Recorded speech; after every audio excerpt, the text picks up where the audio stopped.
Hello everybody. Today I have another of Brian Winter's WinterbladeCo knives to show you, and this is the WinterbladeCo Veyron.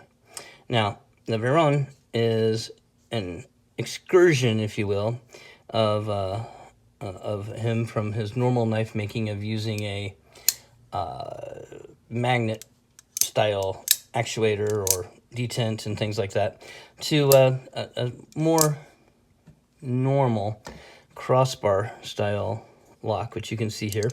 And if you notice that up there, there's more to it than just that. We'll take a look here. Fit and finish, as always on all of his knives. I mean, I've probably only been seeing the best, but you know, on all of his knives have been just fabulous. There's absolutely nothing here that's not really cool. We have orange G10. I believe we're looking at steel liners. Sure are. We're looking at steel liners. And this knife's, like I said, it's an excursion into a more normal knife for him.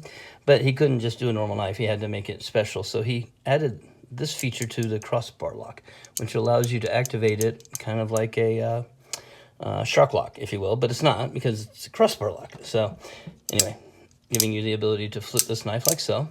I don't know how it thumb tips. Yeah, it does. Not real great. That's just me. So this is a really cool knife.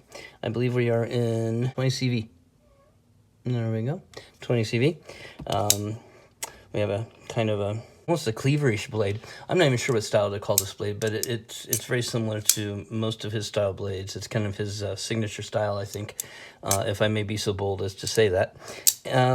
Excellent action. The action is just incredible. The one thing about this knife is that if you're holding the knife like this and you want to choke up on it, your finger tends to hit that bar, which means at some point, if you're not careful, you could knock it loose without realizing it. So you have to just pay attention to that and be careful. Fortunately, the choil does kind of give you some protection if you're choked way up on it.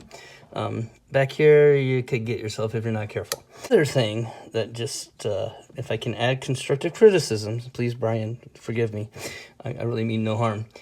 But every time I reach up to try to choke up on this thing, I get annoyed by this part right here. There and right there. In the closed position, it wouldn't have any bearing on the knife at all.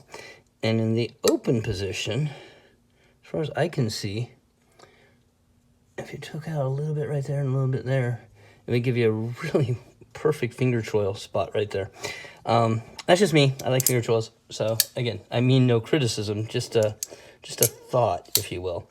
I hope you get to see this, Brian, because yeah, I would hate to have you hear about it from other people that I was criticizing your knife, because I'm not. It's one of the coolest knives, and it's big. This is most of his knives are kind of smaller. It's a big old knife. Anyway, enough gushing over. It's a really cool knife. Thank you, Brian, for making my Christmas really wonderful and letting me play with some of your knives. I'm sorry and really torn up that I have to send them back to you. But I will, of course. Yeah, but no, I don't want to. These are nice. I hope everyone has an absolutely wonderful day. This has been Patrick. Bye.